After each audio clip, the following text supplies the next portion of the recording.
안녕하세요. 한의사 이경입니다. 자, 오늘은요, 고상호 원장님 모시고 유익하고 흥미로운 시간 가져볼까 하는데요. 자, 원장님 안녕하세요. 네, 안녕하세요. 외과 전문의 고상훈입니다.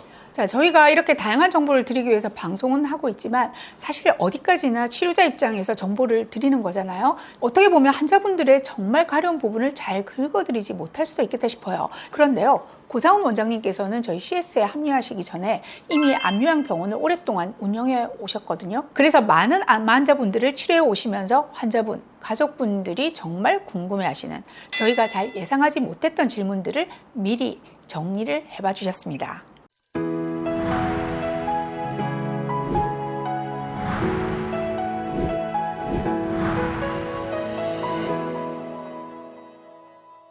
자, 첫 번째 질문 한번 들어가 볼까요? 집에 온열기를 갖고 있는데 고주파 온열암 치료를 대신 사용해도 되지 않나요? 야, 이건 정말 저는 생각지도 못했던 관점인데요. 그런데 환자분 입장에서는 이런 궁금증이 충분히 있을 것 같아요. 온열 치료라고 하면 몸에 열을 가한 치료라는 건데요. 네. 전신 온열 치료와 국소 온열 치료가 있습니다. 전신 온열 치료는 대사를 활발하게 해주고 면역력을 높이는 데 도움이 돼서 많은 분들이 하고 계시죠. 체온을 1도 올리면 면역세포의 활동이 2배 높아진다는 연구도 있죠. 고주파 온열암 치료는 국소적으로, 그러니까 몸의 한 부분에만 작용을 하고, 전신 온열 치료기는 전신에 작용을 하는 거니까 전신 온열 치료가 더 좋은 거 아니냐 이렇게 물어보시는 분도 있는데요. 네. 작용 기전이 전혀 다릅니다. 물론 국소 온열 치료인 고주파 온열암 치료기가 훨씬 더 고가이기도 하고요. 네. 고주파 온열암 치료는 고주파를 이용해 심부의 온도를 42도, 43도까지 올림으로 해서 암세포에 손상을 주는 치료입니다.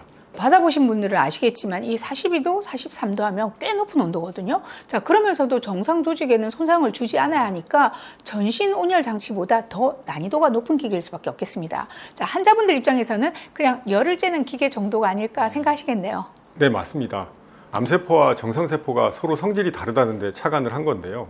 암세포가 주로 반응하는 주파수에 맞춰서 고주파를 쏘게 되면 암세포에 선택적으로 공격이 이루어지게 됩니다. 네. 정해진 주파수와 출력을 일정한 부위에 안정적으로 유지할 수 있는 기술과 성능을 가지면서도 피부나 주위 조직 손상을 줄이기 위한 냉각 시스템이나 안전장치도 되어 있는 기계입니다. 네. 따라서 집에서 하는 온열기와는 전혀 다른 치료기이고요. 대체할 수 없는 치료입니다. 네, 그런데 간혹 아주 드물지만 이 고주파 치료를 받으면서 그 피부 및 피하 지방층에 지방종 같은 덩어리가 생겼다고 걱정하시는 경우들이 있으세요. 고주파 온열암 치료가 온전히 심부열을 올리는 데만 작용을 한다면 문제가 없을 텐데요. 간혹 피부나 지방층, 뼈에도 영향을 주어서 피부가 상하거나 통증을 유발하는 경우가 생길 수도 있습니다. 말씀하신 대로 피하 지방층의 경우에도 변성이 생겨서 지방종 형태로 변하기도 하는데요. 물론 흔하게 생기는 일은 아닙니다. 생기더라도 걱정하시는 암의 진행과 같은 현상은 더더욱 아니고요. 출력을 조정하거나 잠시 중단하고 경과를 보는 것만으로 대부분 큰 문제 없이 회복이 됩니다. 다만 환자분에게 불편함과 걱정을 드리는 일이니만큼 생기지 않도록 애써야겠죠. 환자의 반응에 따라 출력을 서서히 조정하고 이상 유무를 관찰해야 하고요. 치료를 받으시는 분들께 늘상 말씀을 드리지만 아픈데도 참고 계속하는 것은 잘못된 거니까 꼭 얘기해서 재조정하고 치료를 받으셔야 합니다. 고주파 온열암 치료가 심부 온도를 올리는 것이 목적이지 겉을 뜨겁게 하는 건 아니니까요. 자, 고주파 온열암 치료 받으시는 분들 많으실 텐데 궁금증이 좀 풀리셨나요? 두 번째로는요, 사이모신 알파1 주사를 맞으면 간이 나빠진다는데 사실인가요? 자, 이런 질문이 있습니다. 사이모신 알파1은 원래 사람 몸에 자연적으로 존재하는 물질입니다. 면역기관인 흉선에서 나오는 강력한 면역 물질이죠. 정상인 수천 명을 대상으로 임상실험을 하였는데 주사 부위 통증 외에는 큰 부작용이 없었고요.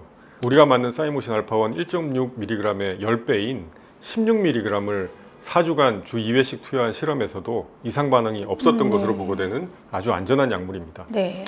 다만 드물게 간 수치가 오르는 경우가 있는데요. 이 경우에도 꼭 간이 나빠졌다는 걸 의미하는 것은 아니고요. 간 손상의 징후가 관찰되지 않는 한 약물 투여를 계속하도록 권고되고 있습니다. 어쨌든 간 수치 검사는 정기적으로 해보시는 것이 좋겠습니다.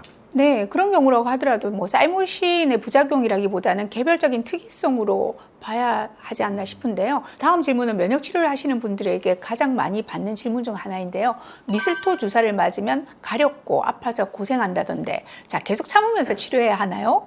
자, 이런 질문이 있었습니다. 보통 환자분들은 치료 중에 불편한 증상이 나타나면 치료에 문제가 있거나 효과가 없다고들 생각하시잖아요. 가장 많이 받는 질문 중 하나인데요. 미슬토 주사는 미슬토, 우리말로는 겨우살이라는 식물에서 추출한 치료제입니다. 겨우살이를 달여서 차처럼 마시기도 하는데 안에 있는 항암 성분들은 위에서 대부분 파괴되기 때문에 주사제로 만들어서 사용을 해야 암 치료에 제대로 된 효과를 볼 수 있죠. 네.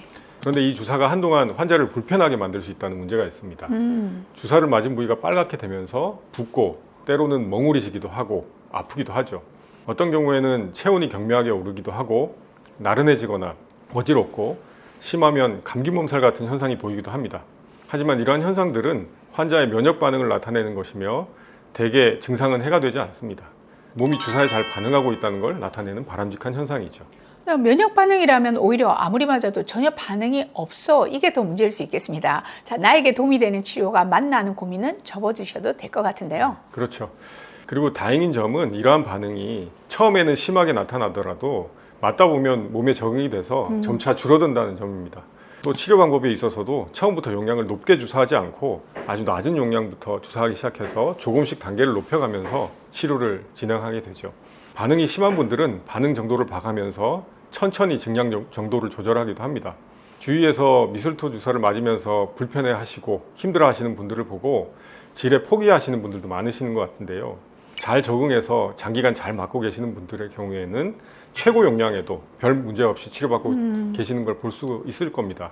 불편하고 힘들어도 참고 무조건 해야 된다, 이렇게 강요할 수는 없겠죠. 네. 하지만 이게 나쁜 것이 아니라 면역 반응을 나타내는 긍정적인 현상이라는 것, 그리고 맞다 보면 차차 없어지는 일이라는 걸 감안하시고 치료 여부를 잘 판단하시기 바랍니다. 이렇게 답을 듣고 있다 보니까 벌써 시간이 많이 지났는데요. 자, 아직 궁금증은 많이 남아 있는데 말이죠. 자, 원장님 한 번 더 나와주셔야 될 것 같아요. 어떤 궁금증도 답해 주시는 친절한 상훈쌤, 다음 주에도 다시 나오시기로 하셨습니다. 자, 시청해 주셔서 감사드리고요. 다음 주에 저희는 뵙도록 하겠습니다. 감사합니다.